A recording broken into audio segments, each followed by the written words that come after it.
Music worldwide on Dan Blake TV on YouTube.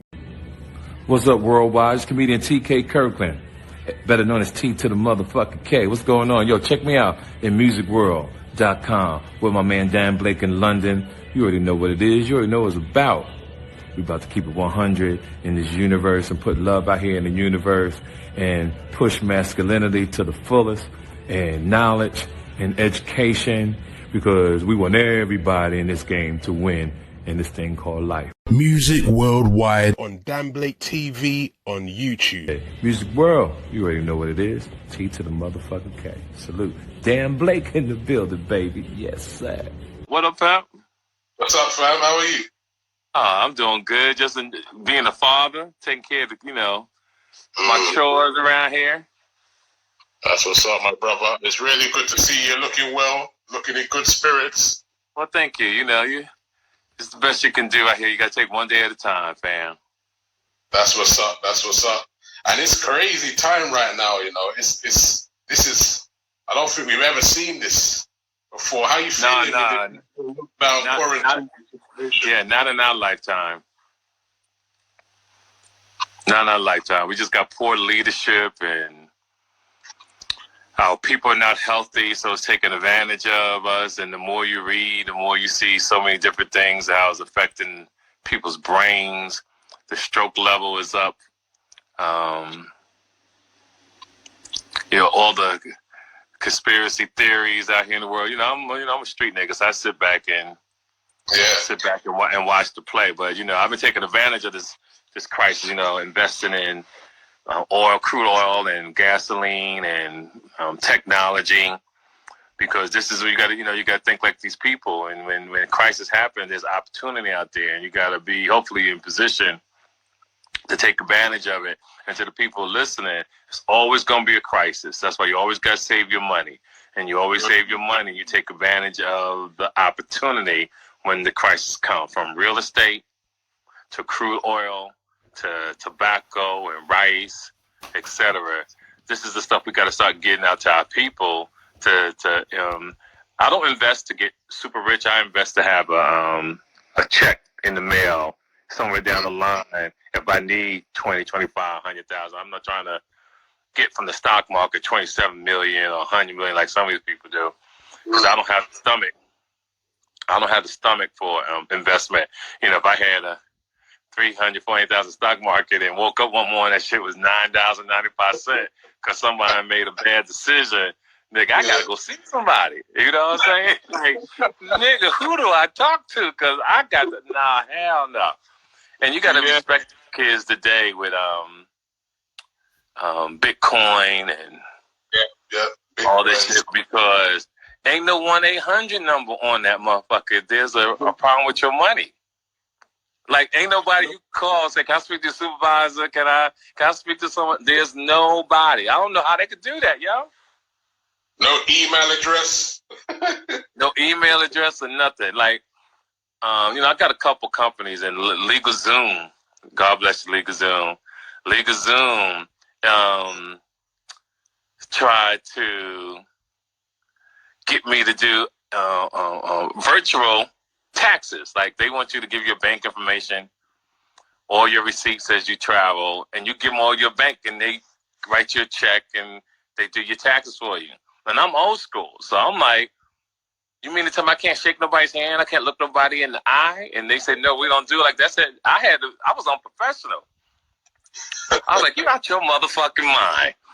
If you think I'm going to give you my bank statements, receipts, and you got all my bank information, and I can't put a face to the money, everybody always listen. And I learned this in the streets when I was hustling. The only time I gave out some money on consignment, and I was a young kid, and the niggas got me for 100 bands.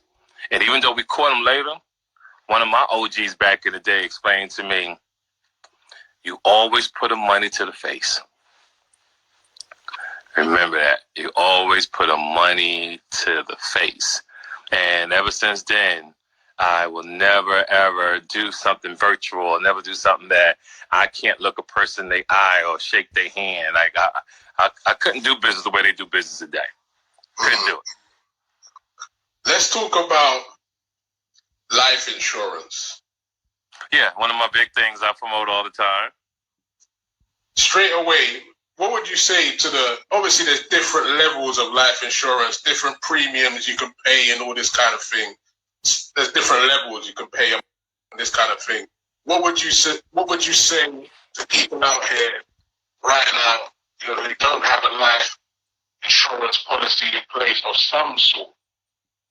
Because I feel like we're in a time where anything can happen right now. And what concerns me is that you say a lot on your podcast. Everybody make sure you're listening to the TK Kirkland Podcast because it's a wonderful podcast. There are a lot of knowledge, wisdom, and just jokes as well, man. There's things that you say and certain way you say certain things, real talk, and there's some great comedic value in there also.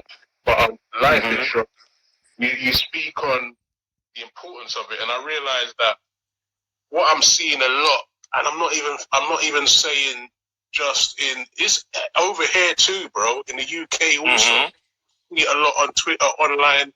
I won't name any names, but I see a lot of the time where people are passing in people's families, and there's nothing in place. So and they're on these GoFundMe accounts all over the place, asking people for stuff. I hear that, but I feel like a life insurance policy, you pay a little something a month, and at least you got a little 10,000, 20,000 there at a minimum in case something goes wrong. You know, what's your thoughts? I don't know what it is about. One, you got to have money. Yeah, and you got to have your priorities straight. Like you got to know your priorities.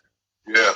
Our priorities is all. I mean, all you can do is look around the world and say that our priorities is fucked up. Like, and you can't. It's hard, yo. It's hard to. Can I feel like? Can I give you an example? I feel like what? I'm in my early 30s, yeah. I feel that. If I could, I may be even doing an experiment with you. Okay, I'm going to probably ask maybe 10 people I know. And I remember I don't have any kids. I got life insurance. I don't have any kids, but I got life insurance. But I'm probably gonna ask 10 people I know, do you have life insurance? And I feel like I know. I'll ask 10 people that I know are maybe just kind of like affiliates and kind of see if I can get all 10 to come back and say, yeah, I got that. I doubt it though. Why is that though? It's just a lack of knowledge. Is not a priority to us, you know. It's something that you have to instill in your brain. I don't think I had life insurance when I was in my 20s or 30s. When I think about it, I think it's something that you, as you grow older, or is instilled in you. Like what we're doing now, our conversation, the podcast I had over years, is putting in people's minds at a young age. This is something they should do because it wasn't taught in my age group that you should definitely have life insurance. No one was talking about that in the 70s and 80s and 90s. What's so great about knowledge now is that people are pressing it. You hear me talking about it. You're talking about it. We're trying to get everybody together over the next 10. And it's pretty much, if you listen to Nipsey Hussle, when he says it's a marathon, and how I interpret that was us having a marathon, that we are a relay team. And as a relay, us passing the first leg of the quarter mile or the mile relay, that my job is to get all the knowledge that I have on my lap. And that one lap is life. And as you get all the knowledge and the information that you have on that lap, as you pass that baton off before you leave here, you're supposed to get as many people as much information as you pass them by to uplift them, to better them in life, and especially to your children. But at the same time, you got to be smart enough to enjoy your life as well. What I mean by that is you can bust your ass, save, and leave your children millions of dollars, right? And in 6 months, they run through every motherfucking thing that you worked hard for. And you turned over in your grave talking about, damn, ain't this a motherfucker? So it's a balance of common sense. It's a balance of wisdom. And it's a balance of your environment, the people you have around you. And, you know, believe it or not, your people around you are very, very important to you. They can either make you be better people or they can stagnate you. And so your friends and the people that you keep around you, everybody, is truly a blessing. It's very important that you keep positive people around you to keep your life together, so to speak. I think and I always believe in, when I was young, always keep one rich friend in your life. Like, it's something that you got to have, because most everybody's broke, right? If you meet a rich friend, always keep a rich friend in your life just in case something go wrong. And that motherfucker can help you, because can't nobody make it unless somebody else helps you. That's just the way it is. Yeah, for real, man. That's what's up, man. That's really good out there. And, you know, I do a thing, yeah? We're going to do joke of the day, bro. What's your joke? I got a joke. You got a joke?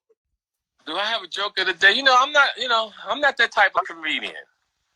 If you know anything about me, you know, I'm just I got into comedy by fucking like a fluke, you know? Like, that was not on my radar. It was truly something that happened. It was a great thing that happened to me, bam. And the rest is history. So I just give people game from my experiences. I'm rude sometimes, but I'm polite at the same time. So I don't really have a joke of the day. That's not my MO. I got one, though. Okay, go ahead. All right. I'm trying to get on one of your shows. Okay, let me ask you a question before you start. How old is that couch you sitting on? 5 years. 'Cause I'm looking.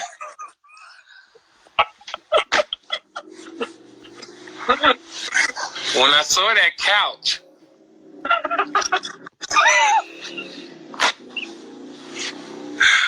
the first thing I said was, how long you had that couch? Like, you know, people don't see what I see, like, because I'm looking at the couch, right?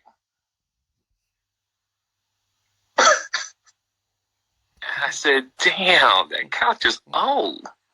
Hey, we got some vintage going on here, bro. No, I'm messing with you, dog. I'm messing with you. Now, the last time we talked, you know what's so fly? And remember I was coming over to London? Yeah. And one of my great things that I wanted to do was come over there and lay up at that beach that you was at in Spain. Yeah, Las Palmas. Man, that shit was beautiful, yo. Like, it's so much happened because, see, in October is usually my whole year is busy, but October is when I normally promote stuff from my company, from Caviar Patron, either a comedy special or album. And so I'm on all from Vlad TV to The Breakfast Club to you name it, I'm on these shows. And from October to January, my schedule's crazy. So I was going to come to you for 2 days. Yeah. Shoot back to New York to do The Breakfast Club. But I realized that I'm not a young spring chicken. You know what I'm saying? I realized, like, yo, I don't know what you're trying to prove, but you can't go to London for 2 days, get right back on the plane, and feel like everything is going to be okay. So I had to call my credit card company and act like my credit card was stolen so I can get that money back off the airline ticket. You know what I'm saying? I'm like, I don't know who made that flight. I have no idea who the fuck that was. I need all my money back. You know, sometimes you got to have a little hustling. I got a little paper, you know what I'm saying? But I wanted my little $700 back. I wasn't just going to give it to the airline. You got to get that back. No, I need that back. They're canceling flights everywhere and not giving nobody a refund during this period right now. So it's just that airline game is cold. You just got to be colder. You know what I'm saying? That's what's up, bro. Yeah, you know, and everything we do, you just got to be colder with it. So like when you come out of this quarantine, man, I can imagine like, you know, a lot of bookings must be affected, man. What's the situation like when you come out? Well, the great thing about the great thing about it, I'm booked always all year anyway. I'm booked for the next, because I run my own business. So I'm booked for the next 7-8 years anyway, which is good. So all the people I'm booked with, we just move the dates back a little bit, you know. So in actuality, it's coming up to the dates I'm supposed to be in anyway. But when you get with the comedy clubs, the thing that's so important is we have no vaccine out there. I see people partying in Georgia and thousands of people, and they're saying, fuck it, but this situation is real. So I think we should still try to do comedy shows and still come there, wear a mask, wear your gloves or whatever. It might be a different ball game. It might be different in the way we normally do things. But I think if you do things well, protected, like, you know, you have your mask, you have your gloves, you shake with the elbows, or, you know, hit each other with elbow like, what's up, and you keep it moving, you still can enjoy life and not be stagnant, because it goes to show you that everybody you see out here running, partying, they couldn't wait. All them motherfuckers is snitches, because none of them do no time. If they'd have locked their ass up for 30 days, all them niggas would have told, because they couldn't handle it, yo. And you was on house arrest. You could put your head outside, you could do yourself, but you couldn't take it. So you get out in the streets and lost your mind. And that's what I feel that's going to happen, because certain countries are got lockdowns lifted. Now, certain countries in Africa, their lockdown is lifted. We're on lockdown to March the 7th, and I feel like we're gonna extend it. But I feel like people getting a bit crazy out here, because I feel like this may bounce back in the winter. You know, well, I've been talking about that. It's good that you brought that up, and that's why people got to read and pick what you think is real and pick what you don't think is real, but take things seriously. That's what common sense is all about. And if you Google pandemic right now on your phone, ladies and gentlemen, it shows you about pandemic from the 1800s, the big one that they don't really talk about, that killed 20 million people. And this is before the influenza that happened in 1918. And then an influenza came around, it killed 3 million people, right? So after 3 million, every pandemic that happened, a second wave always came. Now, the second wave, if people don't know, comes back in 3 or 4 months during the fall. But it comes about the same time the flu epidemic starts. See, so now you have the flu and the COVID at the same time. Now, with doing the research, and like I said, I read all the time, they're finding out so many things about COVID-19, right? How it messes with your respiratory system, but it's also the rate of strokes have gone up. So COVID is associated with strokes as well.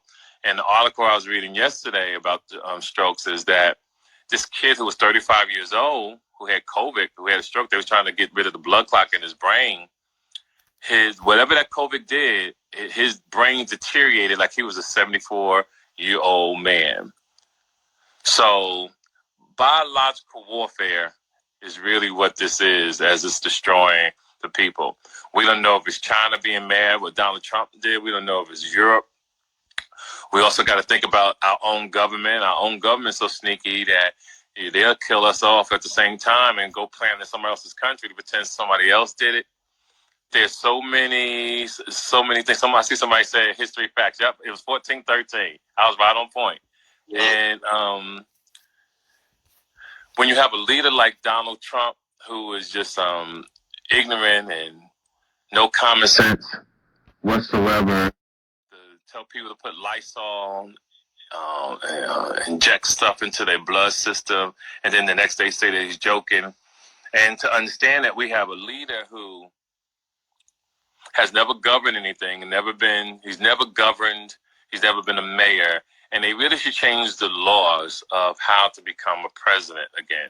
I think to become a president in the future, you should have to have been a governor or a mayor to run for president. I don't think that anybody should be able to get that position, because this showed you if you got the right connections, you could get into the White House.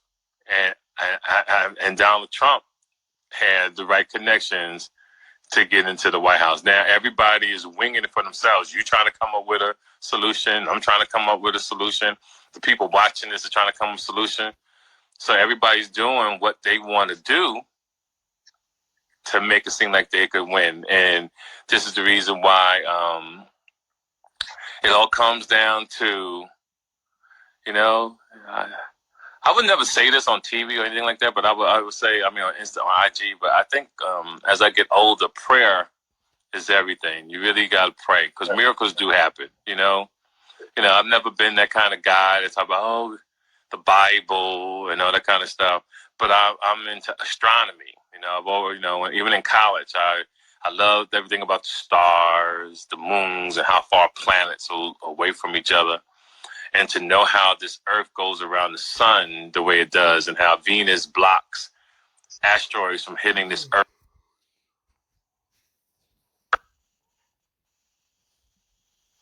That could orbit the sun out there is astronomical. So that's a miracle within itself. So if you can believe in that, anything is possible. So I truly believe in miracles at the same time. I love that. So what would you tell the 33-year-old TK Kirkland to the one now? What would you say to him? Nigga, you was a bad motherfucker, boy. That's what I would say. I would say you a bad motherfucker. Because I did like my way, I've always been a man of, shit really had to be done my way, yo. From when I was rolling in the streets, going to college at the same time, really trying to find myself pretty much. I was making a lot of mistakes, Some things I wish I could take back, but when I sit back now and think about how my life has ended up, I'm blessed, I'm 59 years old. I take good care of myself. I can't complain. I'm healthy, but, being healthy today don't mean shit. You can just walk in the supermarket and somebody sneeze or touch your ass. It could be a wrap. So my 33-year-old dude, I say, yo, you did it your way. And you should, I turned out all right. You feel me? I turned out okay, yo. Jeez. And all right now, you've been doing it for a while, the TK Kirkland Podcast. Yeah. It's a very, very, very insightful podcast. And I feel like, as you say on the podcast, it's a staple podcast where you're leaving a legacy of content there for gems to be received for a lifetime. That's right. Tell us why did you think this was? I know the story of you getting into podcasts and how that happened. Mm-hmm. You thought, what? Talk about me getting on an iPod or something like that. But yeah, it's hilarious, right? Yeah, but now you're so everything. Yeah, everything you guys are doing now, I kind of thought was corny, right? Yeah. I'm old school. IG is shit corny. Motherfuckers going on video, posting where the fuck they are, and showing money and showing their cars and what they wearing, what bitch you with. I came up in an era. If you took a picture of a nigga, you get your ass full. Ain't nobody take no fucking pictures back in my day. I remember being young. We told my parents we going to Disneyland, and we could have our bags packed, right? And if my mother or dad heard that you was outside telling somebody you was going somewhere, the trip was canceled. Unpack your bags. We ain't going no motherfucker where. Because, you're afraid to get robbed or whatever, Exactly. So, the parents back in the day tell you don't tell your damn business. And to see kids telling their business is everything. To see the women on Instagram half naked. Now I post to half these naked women that send me pictures on my Instagram every Monday. By the way, now that I got your attention, and it's just a new era and world that we live in today.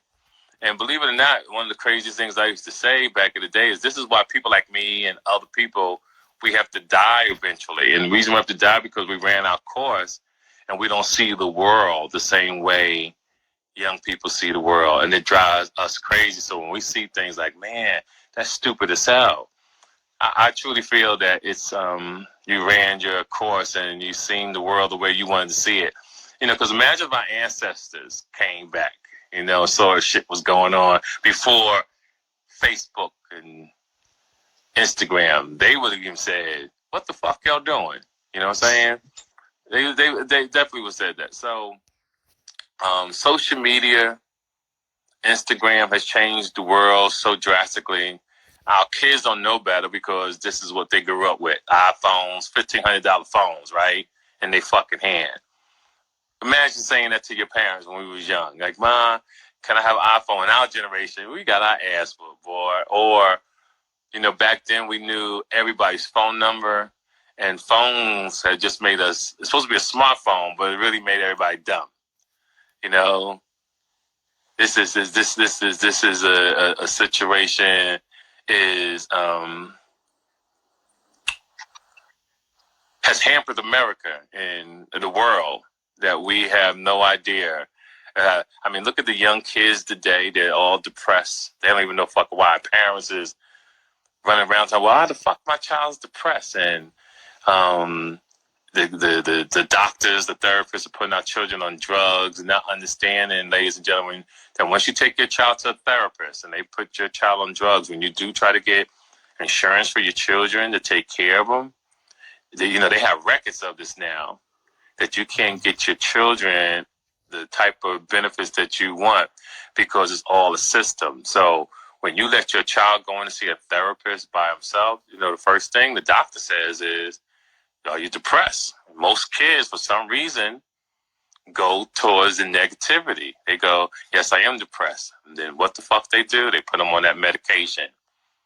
And they sleeping, and they minds are getting fucked up. And parents, we don't see how the system is. The government is here to destroy everybody in any which way that they can. From security, from your credit cards. Think about when you're 18, right?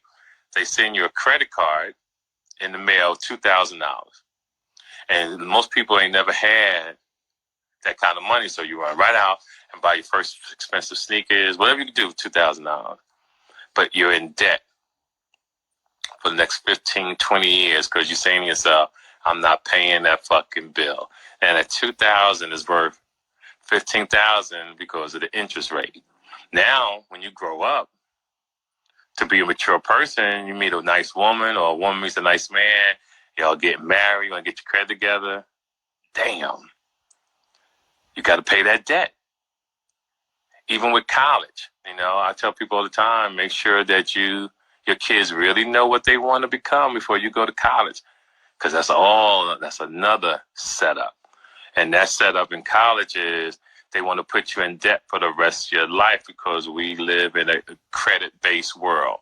You know, everything is based on credit. You know, you can come to America with a lot of money, but if you ain't got no credit, you can't get a damn thing, yo. You have to pretty much pay for everything cash. So that college thing will keep you in debt for the rest of your life. And think about people at Walmart, Walgreens, all these pharmacies, local stores that went to college, got $240,000, $300,000 in debt in college. But you got to have a desire in life. You know, what's your purpose to get up in the morning? You got to have a purpose to get up in the morning. That's what drives you. I'm up almost every day at 4 o'clock in the morning because I have a purpose. I have a drive. And plus, I've always had this philosophy is that I'm going to get all my manners out of life. I want everything coming to me, you know? So if there's 24 hours in a day, I want all 24 hours. You hear me? Because ain't no rollovers. This shit don't roll over to the next one because you ain't used your whole 24. I want all mine. What's your advice for people inside this life that want to start their own business, be self-employed, be independent? What would be your advice for them right now in this climate? Well, first you got to, and you hear people say, "I'm going to start my own business." You got to sit back and listen when people say this. This is a very important question that you asked too. People say, "I want to start my business," and then you say, "Well, you have a proposal." They say no. Have you ever worked in that company They say no.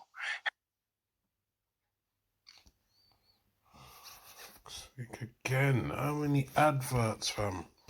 My own phone, it's bare jarring, bro.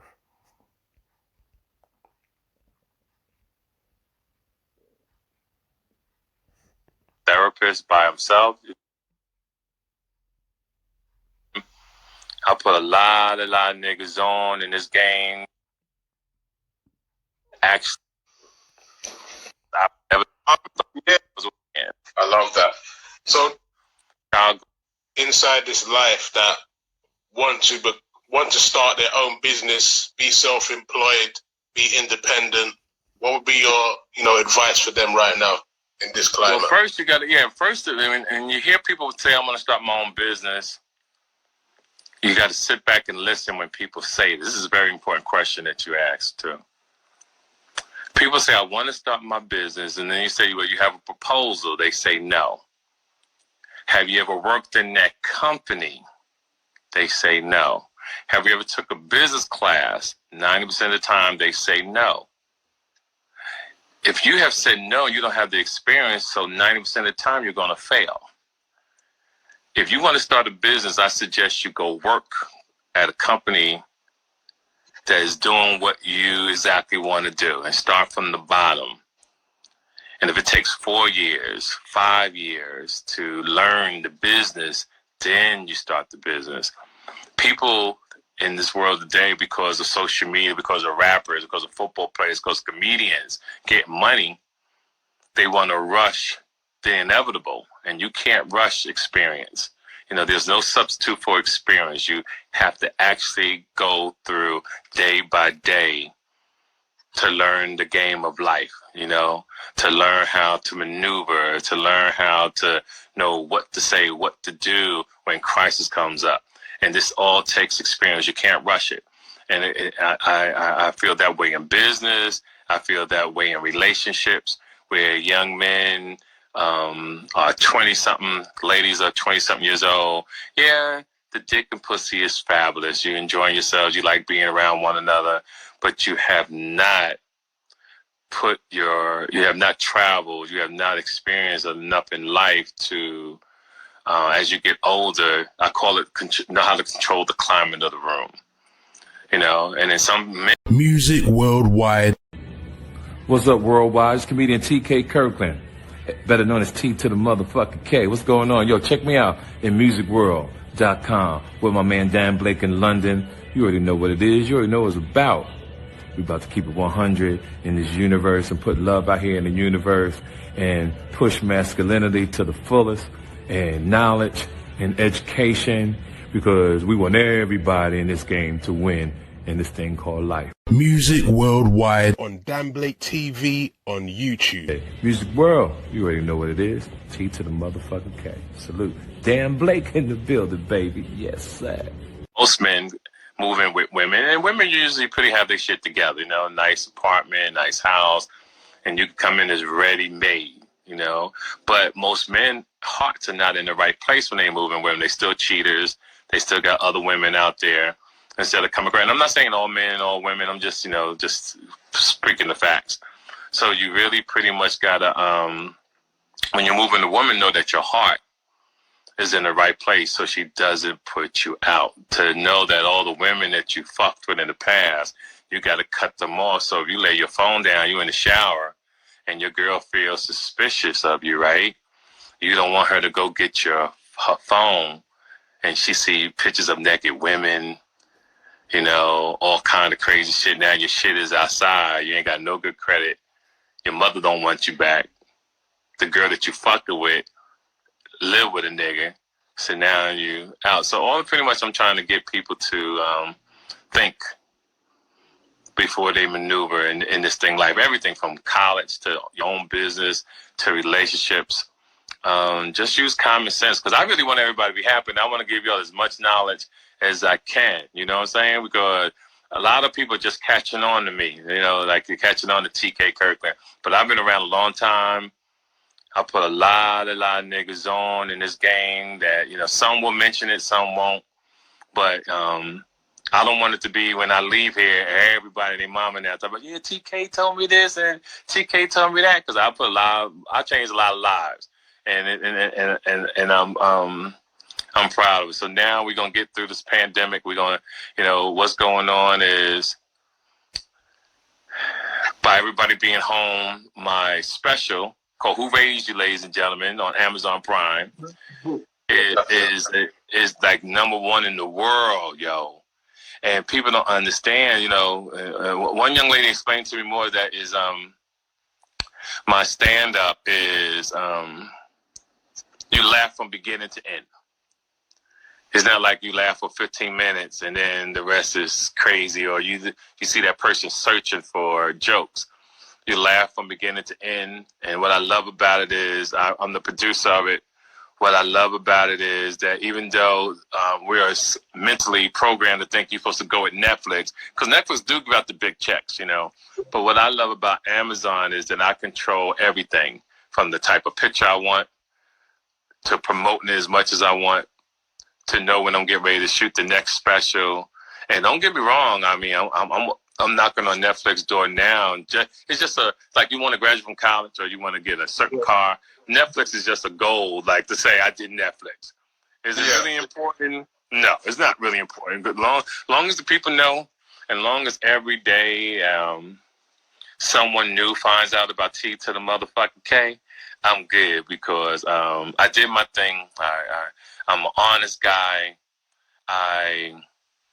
If you ask me a question, 9 times out of 10, don't ask me, because I'm going to tell you the truth. I'm the wrong guy to come ask a question you ain't ready for what I'm about to tell you. So. Love that.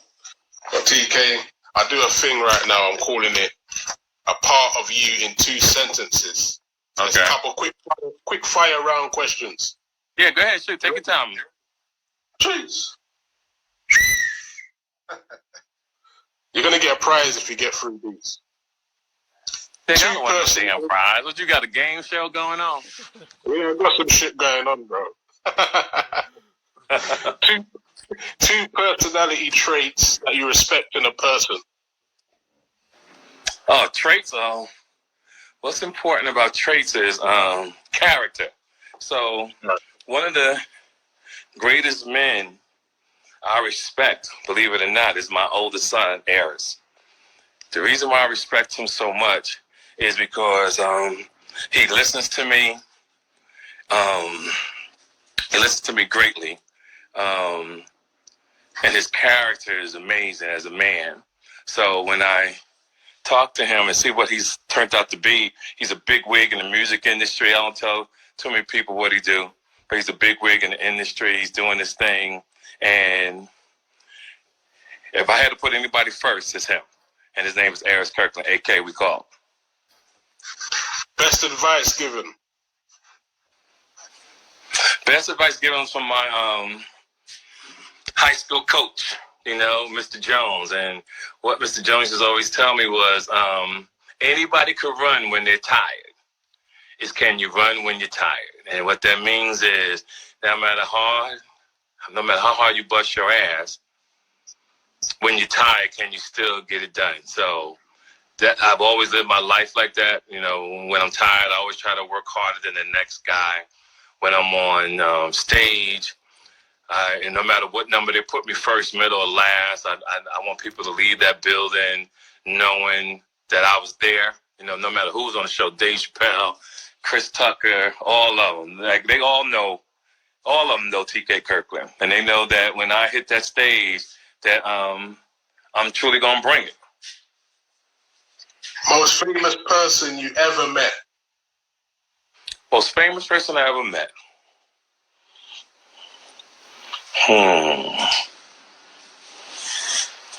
Give me a second. I'm going to tell you 1 second.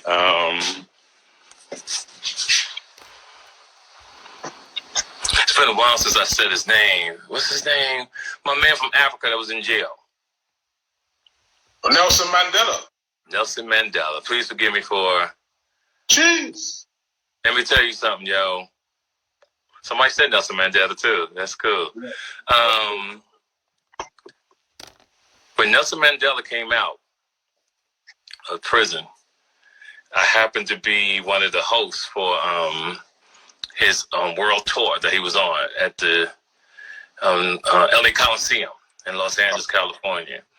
And I got on that because of Tone Loc. Me and Tone Loc back in the day. Hope Tone Loc is doing well. Hope he's alive. And if you know Tone Loc, tell him I gave him a shout out. He got me on that event with Nelson Mandela. And to see all those people in the building, in that stadium, to witness that was one of the greatest moments in my life of entertainment. Nelson Mandela. That was an honorable situation. I'm truly proud that I experienced that, to be honest with you. Favorite movie of all time? Oh man, favorite movie of all time. You know what? My favorite movie of all time probably had to be Shaft, the old one. With Richard Roundtree with the black leather outfit and up in Harlem and it had all the niggas in the hood and shit. Fuck that. Yeah, I love that. Your number one hobby away from your craft of comedy? I would say just walking in the hills, walking in the park. I like tranquility. I love peace and quiet. So I would say just being to myself, isolate myself from the rest of the world, and shutting the fuck up, to be honest with you. I like being quiet. So I sit back and I observe and watch people and see what they are. Big shout out to someone in the comments. Big shout out to Moore. IJ said, who is your favorite comedian? No, he says, you are my favorite comedian. He's talking about me. Oh, yeah. my bad. Yeah, that's what I thought he said too. Who is your favorite comedian? Who are you inspired by? You know what? I think all the comedians are great. They all have something to bring from their perspective, right?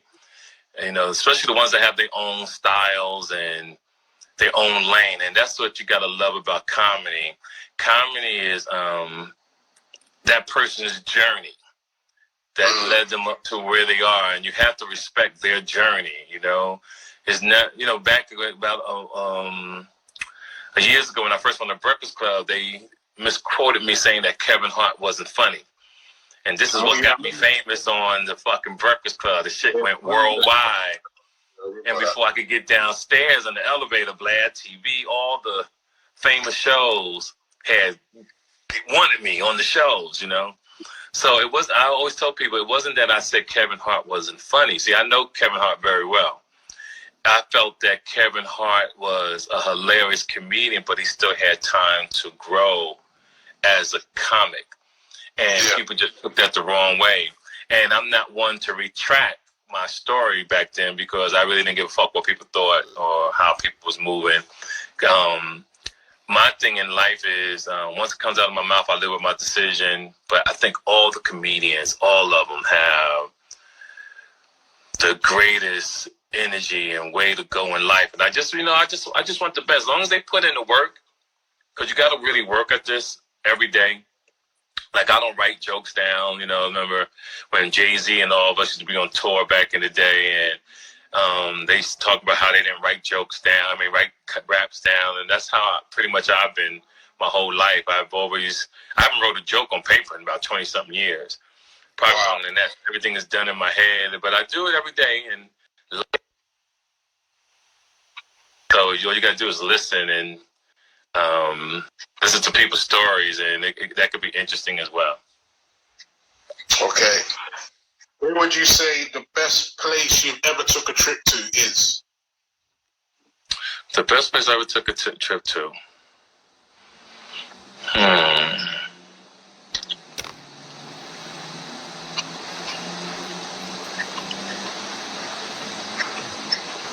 Everywhere I go. I have this philosophy. I was getting ready to compare, right? I was getting ready to compare, and I have a rule that I don't compare. I believe that if you compare, you stay where the fuck you was, because every place you go has something about it that offers you something different. So everywhere I go, there's a different experience, there's a different vibe, and I cherish all of them. So I would say all places I've been to are beautiful because this comedy thing has taken me all over the world. But what's great, and people don't know, say I was a track star out of Snyder High School in New Jersey, and people don't only a few people know this. And I was one of the best runners in the country. Won the Melrose games, threw down at Penn Relays, went all the way to Arizona State, and just ran my ass off until I became an entertainer. But track and field took me everywhere, and it gave me the determination and the blessings that I have now. So shout out to Snyder High School, Jersey City, New Jersey, the Lee Browns, the Lionel Count, the Guy Williams, Thomas Allen. Oh man, I'm talking about some dudes, boy. We was running our asses off. If you were a superhero, what power would you have? If I was a superhero, I would be my man from the Avengers. That what's the last movie when the nigga had all the rings? Shit, I can't remember, bro. Let's see if anybody knows what they're talking about. The Avengers, the motherfucker had all the rings that was destroying everybody. See if somebody come up. I wish I could call my son right now. That nigga know. Let me ask my daughter. Hold on. Trinity! Get my baby. My daughter knows. Trust me. Yeah. Checking in right now. Tk Kirkland. Hold on a second. Trinity! Trin! Checking in with TK. She's doing her homework, everybody. Good. Oh, they got it. What's the name? They got it right there. Thanos. Infinity Wars? Yeah, Infinity Wars. Jeez. That would be. I would be that nigga. Because if you're gonna do it, you gotta have all the power, yo. That nigga had all the power. All right, this one's a bit trickier. If you could do a voiceover for any program, documentary, or movie, and there was a spare line in the script, what is the random line that you're going to add to the script that you would say as the voice? As the voice? Okay.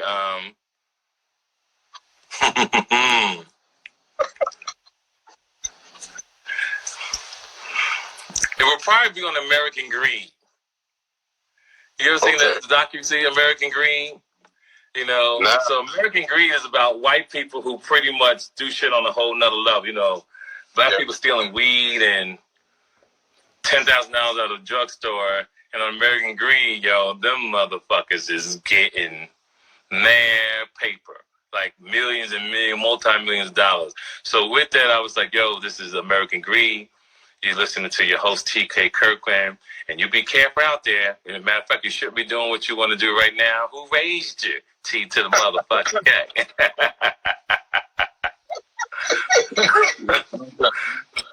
What makes Tk Kirkland laugh?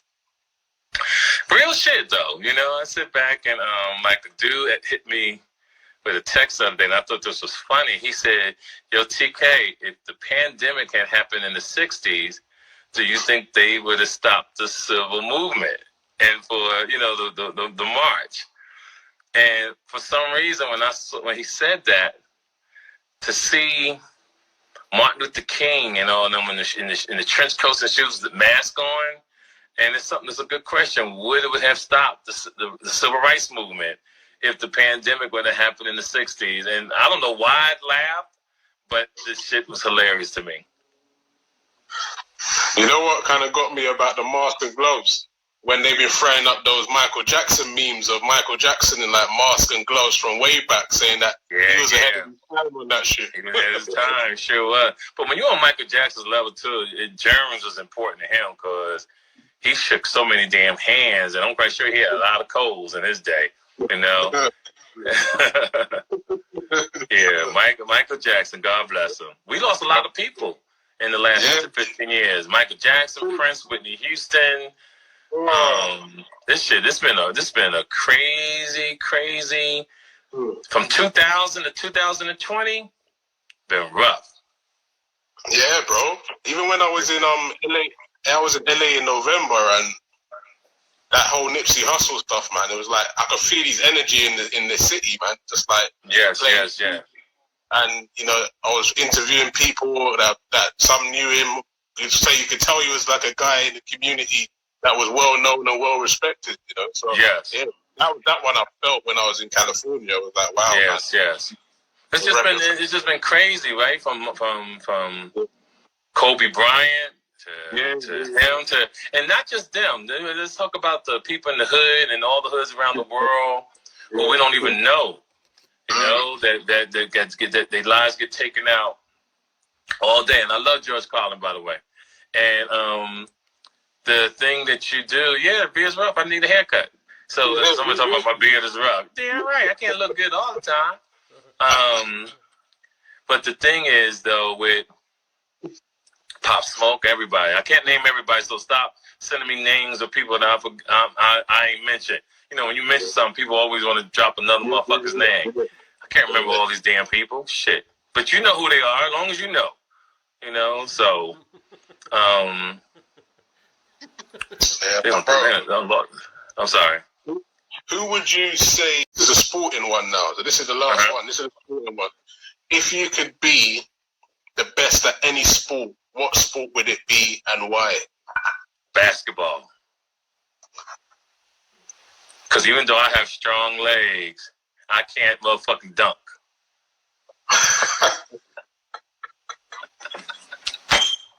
Yo, I would do anything to be able to dunk like how Michael Jordan them used to dunk, yo. Like, but you know who's the coldest dunker that they don't talk about to me? He was a great player, Sean Kemp. Ladies and gentlemen, y'all get done. You Google Sean Kemp. Go on YouTube. Man, he was dangerous, brother. Sean Kemp was the truth. I am not lying. I mean, there's a lot of great basketball players, but Sean Kemp, listen to what I'm telling y'all. Sean Kemp, yo. Sean Kemp. That's all I'm going to say. Sean Kemp. All fucking day. Absolutely, bro. Absolutely. Yeah, man. We got some. You passed the part of you in couple of sentences. We got through those little fire rounds. So you've got a couple of prizes, man. So I want to present you with a quick presentation through the quarantine situation. All right, I'm down. I'll take gifts. I'll take all gifts. All right. So we got your medal. We got your gold medal here. Okay. This is for you. Your gold medal. Yes, sir. Okay. All right. Is that Dallas? And we have your trophy. There we go, my sir. Okay. I appreciate it. I'll take it. Jeez, TK. That's what's up. Yeah, man. I'm gonna send them to you in the post. Oh, I appreciate it. No, they say it's fake gold medal. It's all right. It's okay. It's a fake gold medal. Yeah, I see this young lady, 1779, say he said he could take it, but he can't take it. Oh, y'all got me tripping out here today. Listen, everybody. Tomorrow, you make sure you check out the TK Kirkland Podcast. It's gonna be off the chain with a new guy named 2.0. You're gonna love it. Just follow me on Instagram at TK_Kirkland.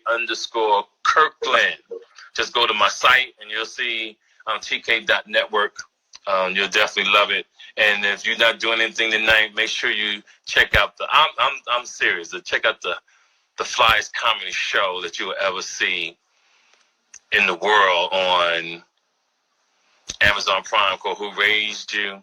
The one thing I really like about that special is I got to deal with my man Triple X a month before he passed away, and our relationship was growing. He was a good kid, and I'm really sorry that he had to leave here way before he did. You know, so God bless to everybody out here that's trying to achieve. God bless the people. If you're gonna be out here and you're gonna party, just wear a mask. Just be safe.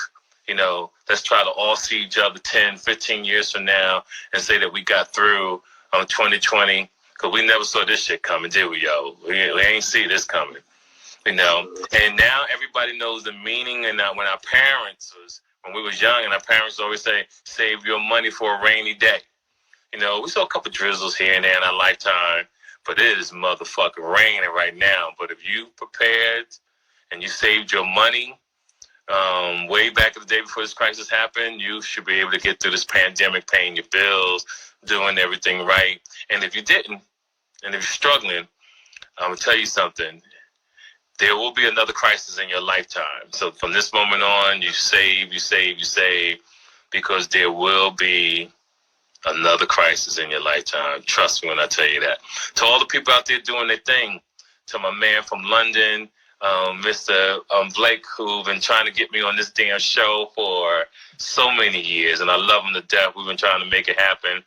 To everybody around the world, to everybody watching, you already know how we do. You already know what it's about. May your pain be champagne. T to the motherfucking K, yo. Salute. We appreciate you, family. Salute, my brother. Yes, sir. Yeah, man. Blessings. Take care now. Take care.